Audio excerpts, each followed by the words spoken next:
Hey guys, welcome back. So tonight I brought home this Husky generator. It was advertised as a good running engine, but no power output. And generally speaking, when there's no power output, that's usually pretty bad.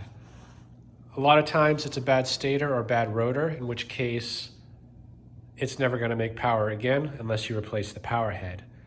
In this case, I don't know which it is. It might be neither. So I'm going to get you set up and we're going to run a few tests and see if we can't figure out what is making this generator sick.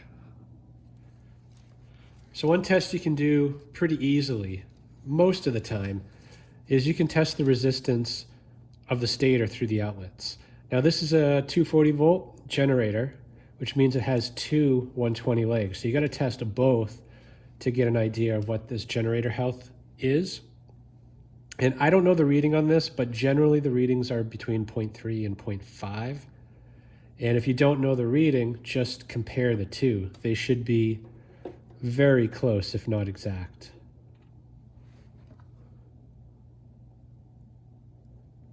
So in this case, we get 0.5. Let's just check the bottom. It should be the same. So between 4 and 5, actually it's settled on 0.4. And we'll check the other winding. Same, 0.4. That's a good reading. Since the stator tested good from the outlets, really the only thing you can do now is pull this cover off for the next few tests.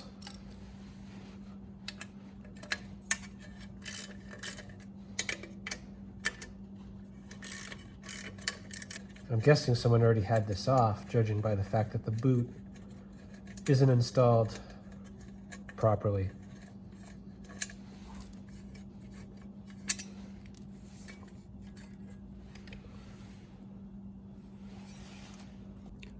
The stator actually looks pretty good. Those are the wires there you see that go around the outside here. And it's wrapped with these ropes. And if you see any ropes broken, that's usually a sign that the stator is overheated. And another sign is the color of the wires. If you see any that are black or burned looking, then those wires overheated and there's a short somewhere. But both the stator and the rotor, which is in the middle, look pretty healthy. The wire color looks good. So that's good news. Those are the major components that if they failed, you would not fix. It just doesn't make sense financially. So yeah, next, I guess we'll pull the brushes, pull the AVR, and just check out what's going on there. All right, I'm gonna get this AVR out of the way. I already removed this bottom bolt and loosened the top one.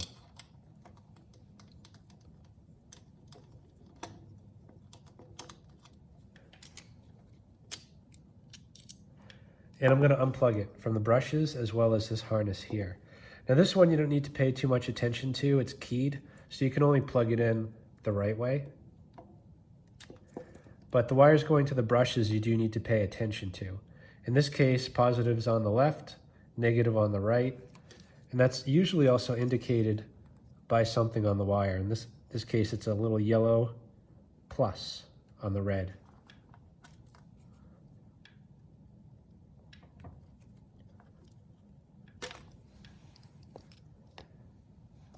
I'm going to test the resistance as well through the brushes. You can go direct to the slip rings, you'll get the most accurate reading there. If you go through the brushes, the resistance will be higher, but I like doing that first because it's kind of testing two things at once. If you don't get a reading through the brushes, take them off, try it on the slip rings. But if you start with the brushes and you get a reading, then you know the brushes are good and the slip ring's good. Now this generator I know is about 55 ohms, or it should be, and through the brushes it'll be higher, probably around 80 or 90. So I'm just gonna hook it up.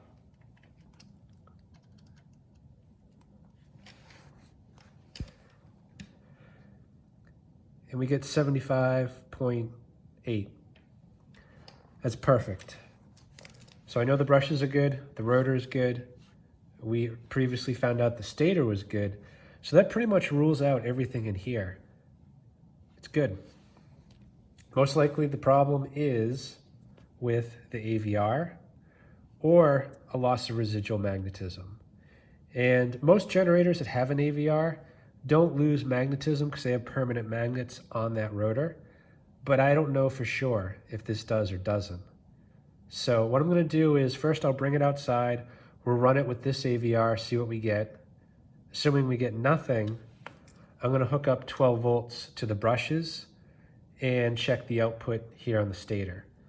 With 12 volts on the brushes, I should get somewhere between 50 and 100 volts. It varies depending upon your generator.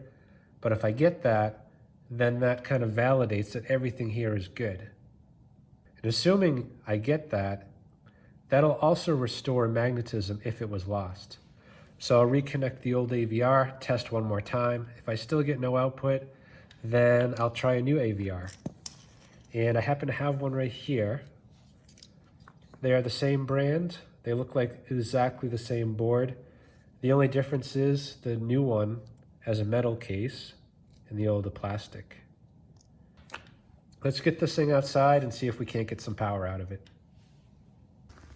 Okay, I'm just going to take a minute and validate what I was told about this generator. And that is that the engine runs well, starts first or second pull, and there's no power output. I have the original AVR hooked up, kind of dangling precariously. I have a light plugged in and a voltmeter hooked up to the stator. So I'm going to start it and we'll just see real quick what it does, if anything.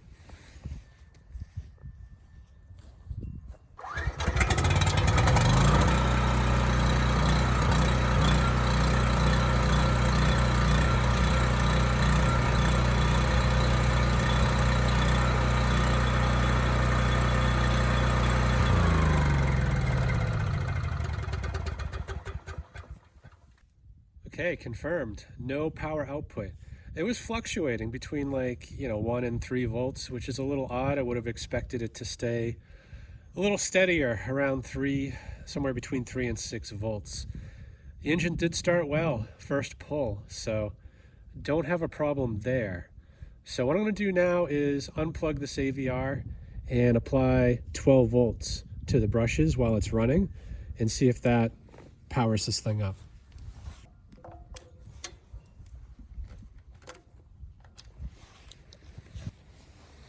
Okay, so I got alligator clips hooked up to the brushes here, positives on the left, and I'm not going to finish connecting it to the battery until this is running. And I do have the meter hooked up to the stator. What I want to see is at least 50 volts or higher. And I also have a light here. If it is 50 volts or higher, the light might start to turn on.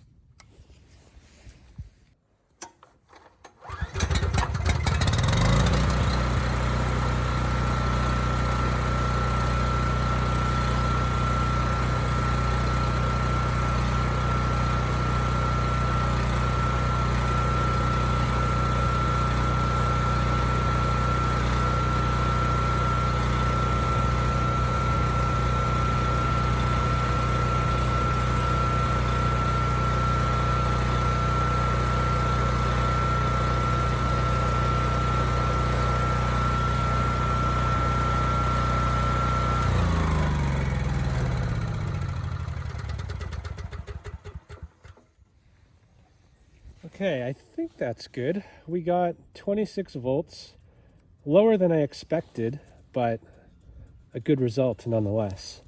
So I'm going to try the original AVR. If it was a loss of magnetism, then this should have fixed it. And the date code on this AVR is April of 2018, so I'd be surprised if this AVR didn't work.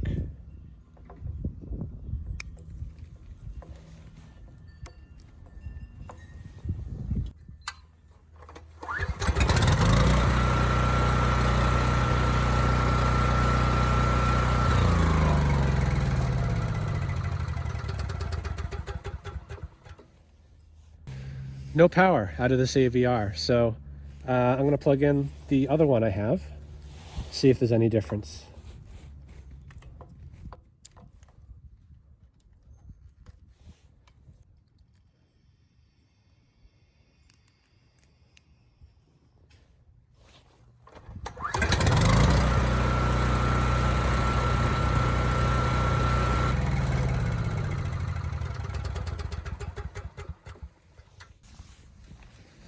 Okay, unfortunately, we might have a bigger problem going on here. Now, I don't know the history on this particular AVR, but it should work. So one thing I haven't done is test these blue wires. These are what supply power to the AVR, and I would expect the ohms to be somewhere around 1, plus or minus probably half an ohm.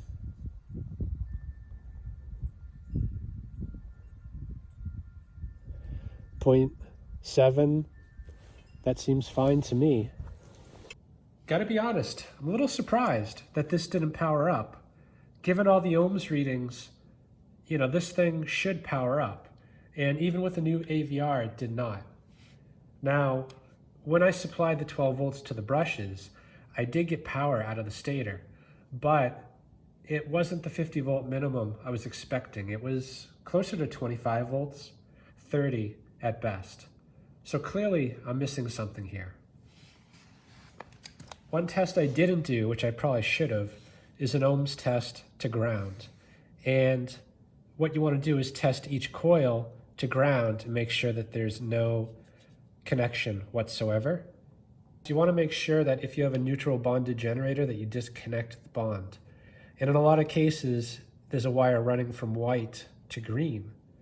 In this case, this is not a neutral bonded generator, but if you do get continuity, you know, between the stator and ground, potentially the bond is up in this control box, up where the outlets are. So disconnect these wires if there's any doubt, you know, do the test again to ground and see what the reading is. So what I'm going to do is just check each winding to ground.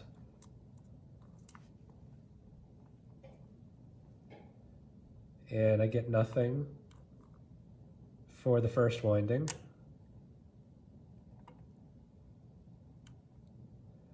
And nothing for the second winding. So stator is good. So I'm going to check the rotor now. I got one lead on the brush, one of the brushes, and the other one on the ground. And no continuity, so that's good. So again, stator and rotor test good. Now I'm going to check the blue wires. So I'm going to do one to the blue and one to ground. And again, no connection, so we're good there. The fact that I was only getting 25 to 30 volts out of here tells me that there could be a problem with the power transfer from the brushes to the slip rings. So I'm going to pull off the brushes and inspect them as well as the slip rings.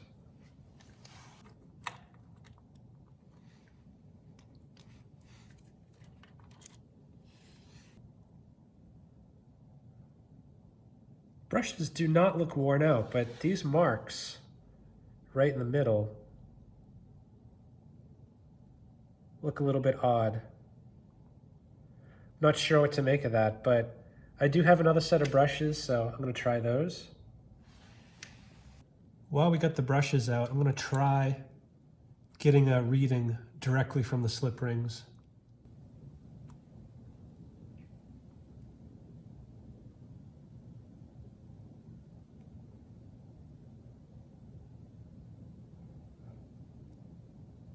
That's kind of high, actually.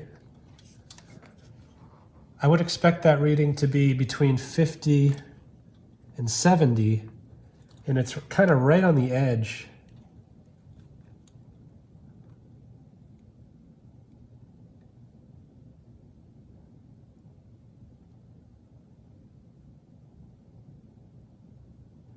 Yeah, that seems a little high. Just want to show you a close-up of the slip rings. They don't look too bad. The resistance reading has me a bit concerned. It's on the upper edge of acceptable. But with that said, it's right on the upper range of good. So I'm gonna try to clean those slip rings a little bit, put some new brushes on, see if we get a different result.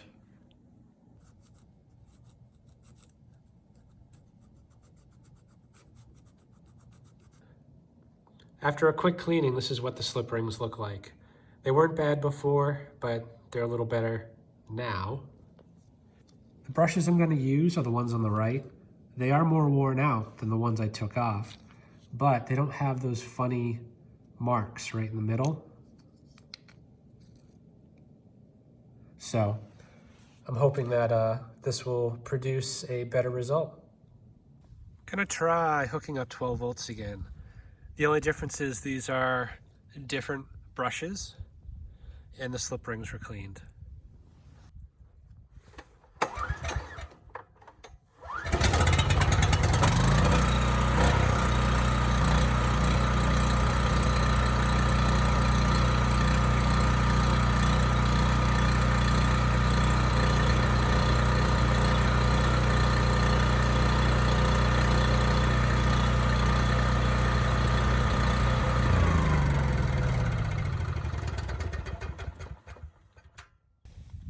Okay, no change with the stator output. It's around 30 volts.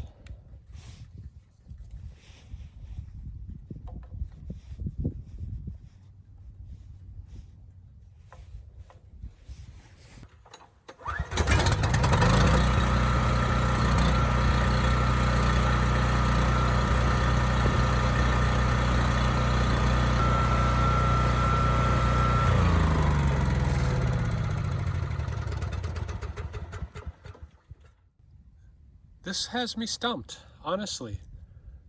Readings are all pretty good. The only one that's a little bit suspect is the rotor, so I'm guessing that that is the problem.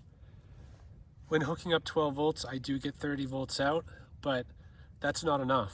That rotor needs to be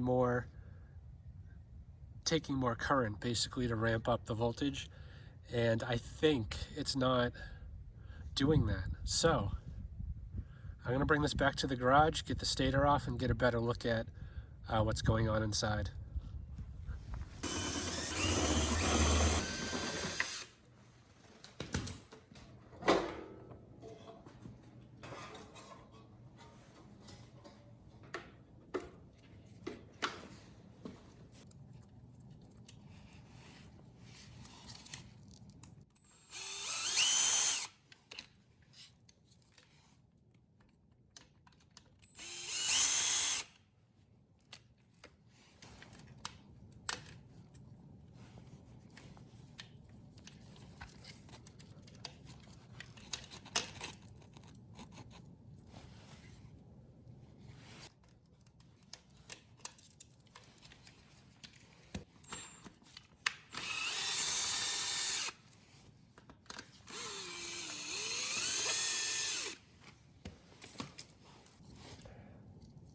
Someone's been in here before me.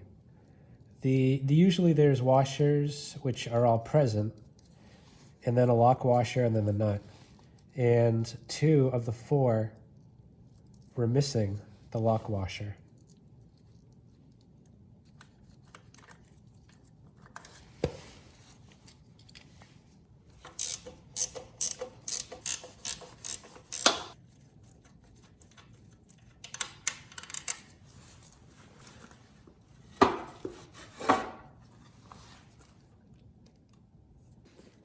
I think I forgot to hit record. Anyway, I just removed these 4 bolts going around the stator. So now that we have these 4 bolts out, we get these the stator mount bolts out. The stator should pull out just like that. Sometimes you need a puller.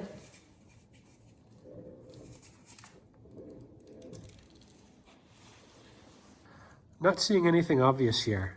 The rotor looks pretty good. You know, I guess the biggest thing I do notice, if you look at the color of the wires, they're different. You know, so this side is darker than that side. So yeah, maybe there is an issue with this rotor. That's what I would suspect. The stator, this is the other end of it. It also looks pretty good. The wire color is good. Yeah, at first I thought there was a broken rope, but I think that's just where the rope was tied off. I don't see any issues here. So, what I'm thinking I'm gonna do is, I have a rotor here, which came off a generator that definitely had a bad stator. It looks to be the same size, so I'm gonna pull that rotor out, put these side by side, take some measurements, and if it's the same, I'm gonna reassemble it with this rotor. And this one I have tested the ohms on. It is 55 ohms, and that's what it's supposed to be.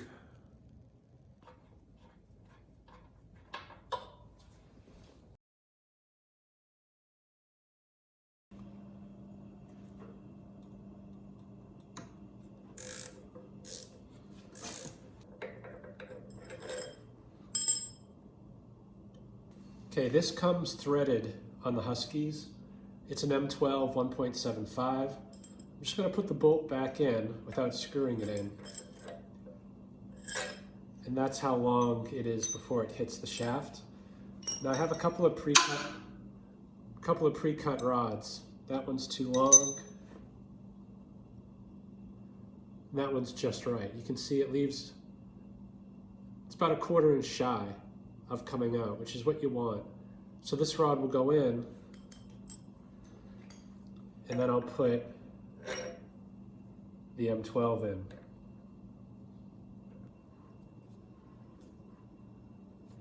I may not have put enough rope in the cylinder, and I put this blanket down to catch the rotor.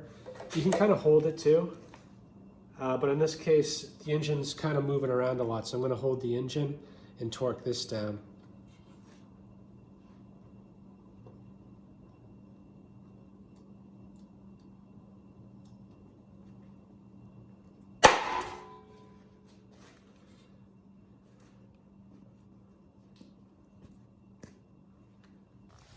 Okay, so you can't win them all. This is the rotor that I just pulled out, and I measured the length and marked it here on this rod. This is the one I was hoping to put in, and you can see we're short by about 1/2 inch, so I can't use this. And, you know, I wish I could say 100% that this rotor is bad, but the stator tests absolutely perfectly, and this is the only thing that's a little bit off.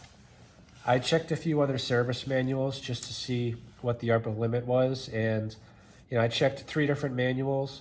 All of them had the upper limit at 70 ohms. And this one is right there. It's at 69.9.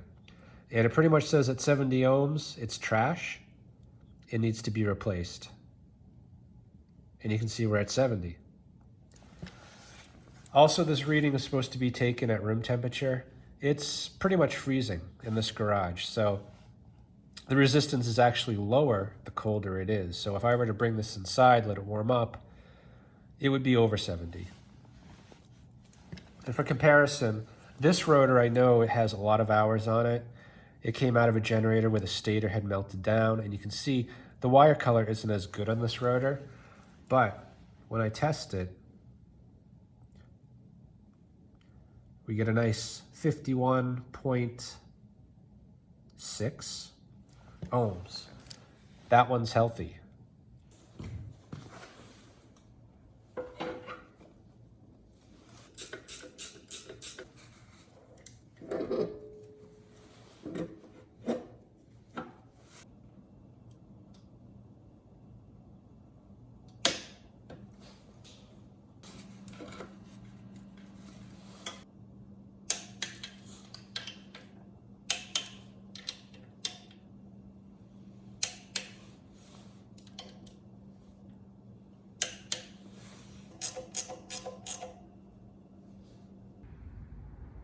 Okay, I was pretty much ready to call it in the garage, but it's bugging me. We know this rotor works because we put 12 volts to it and we got power out of the stator. And yeah, okay, the resistance is high, so potentially it won't be able to reach 120 volts if that rotor won't power up enough. And the higher the resistance is, the less able it will be to create power in the stator. But the underlying problem is the AVR is not powering up. So Why is that? You know, the rotor, although I didn't show you this, the rotor had permanent magnets on it, and I tested the magnets, they work fine. That's all this generator needs to start the power generation process.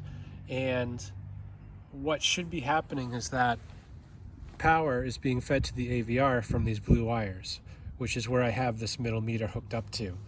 Those permanent magnets should be able to produce somewhere between 4 and 8 volts AC, and I'm guessing that that is what is not happening. And because of that, the AVR can't power up. So I'm expecting that this will be less than 4 volts.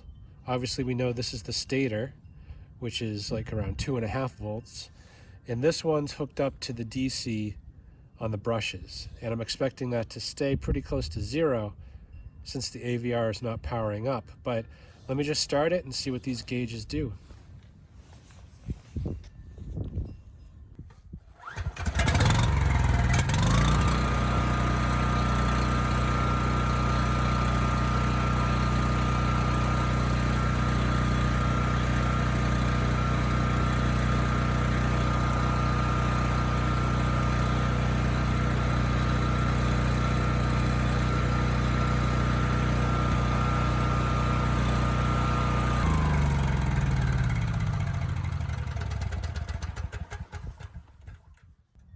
That's pretty conclusive. It is 0.33 volts on those blue wires, and that is why the AVR won't power up. And unfortunately, there's not much I can do about that. Those windings come from the stator, and even though the main windings are good, the sub-winding providing the power to the AVR is bad, and we're not going to get any power, unfortunately. And yeah, so I think this power head is done, and for the purposes of this video, we're done. So I hope this video helps someone. Thanks for watching. I was editing this video together and I realized I missed something really important here, and that's the broken ropes on the stator. I did notice them, but you know, they didn't look burned to me, and I just dismissed them. But now looking at it while editing the video, I can see better that there's a wire sleeving that starts right about here and runs down and stops right here. And that exactly corresponds with where the broken ropes start and stop. I'm just going to advance the video a little bit, and you can pretty much see that everywhere the rope is broken is where it was touching that sleeving. So I'm confident ultimately whatever is under that sleeving, whatever happened, is the cause of this generator's death. And you can see in the last one here, it does actually look burned as well. So didn't want to end the video without at least calling myself out on that issue.